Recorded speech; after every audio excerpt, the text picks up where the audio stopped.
Mesdames, Messieurs, bienvenue à ce micro-programme sur la gestion de notre cité. Nous vous avons précédemment parlé de la décentralisation, ses principes et ses enjeux. Aujourd'hui, nous allons aborder une série de 3 autres programmes centrés sur ces enjeux. Commençons par la démocratie locale. Notre expert est le même. Il s'agit du professeur Bernard Momo, coordonnateur du Programme national de gouvernance du Cameroun. Radio. Coopération. Coopération. Développement. Décentralisation. Partenariat. Jumelage. Communication. Sensibilisation. Médias. Carrefour. Nord. Sud. Démocratie. Gouvernance. Propagande. Communication. Numérique. Information. Proximité. La commune de Tchang, au service de ses populations. La commune de Tchang vous parle. La commune de Tchang vous parle. La commune de Tchang à votre écoute.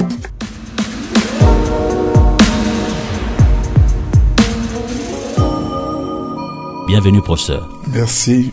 Avec vous aujourd'hui, nous essayerons d'aller beaucoup plus en profondeur pour permettre à nos auditeurs d'appréhender mieux le premier enjeu de la décentralisation. Il s'agit de la démocratie locale. Comme rappel, à quoi ceci renvoie?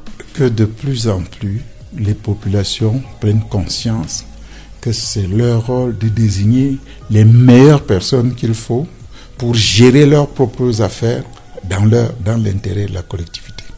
Est-ce que ça implique quelques changements, que l'on soit du côté des élus ou du côté des populations? Oui. Ça implique des changements.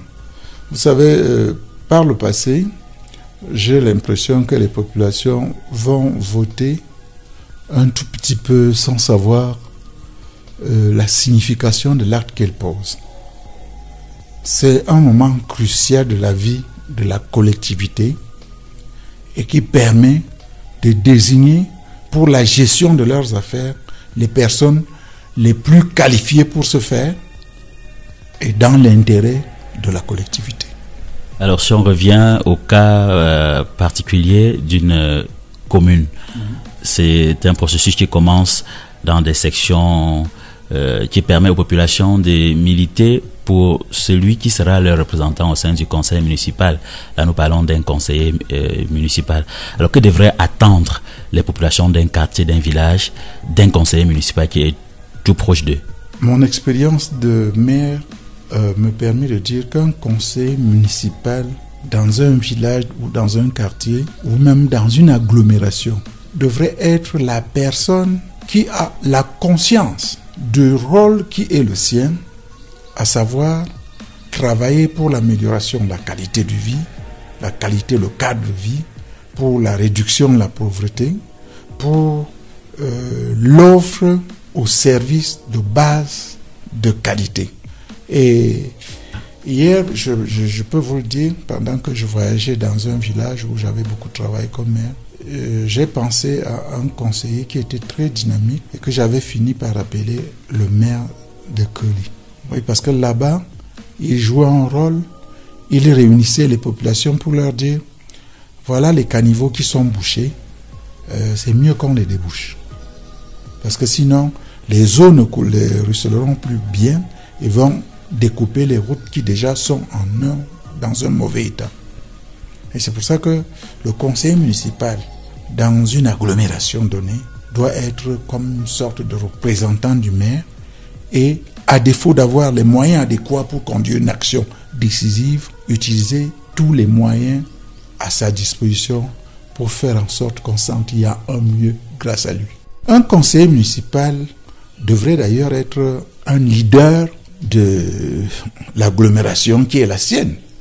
Et le leadership est dynamique, le leadership est proactif, c'est-à-dire qu'il anticipe sur la solution des problèmes. Et ce qui est assez embêtant, c'est que plusieurs conseillers municipaux qui sont désignés voient davantage les perdièmes qui toucheront lors des sessions et en l'absence des sessions, oublient le rôle de leadership, le leadership qui doit être le leur dans leur contrée. Merci, professeur. Je vous remercie. Mesdames, Messieurs, la notion de démocratie locale, jadis employée seulement par des hommes et des femmes dits intellectuels, vient d'être explicitée dans ce micro-programme. nous la maîtrisons aussi et désormais dans les détails. C'est grâce au professeur Bernard Momo, l'expert qui nous accompagne depuis un moment dans cet exercice qui n'est pas encore fini. Prochainement, nous parlerons du deuxième enjeu de la décentralisation, la gouvernance locale, ses acteurs et les clés d'une bonne gouvernance. À très bientôt. Ceci est une production de la coopération Nantes-Tchang.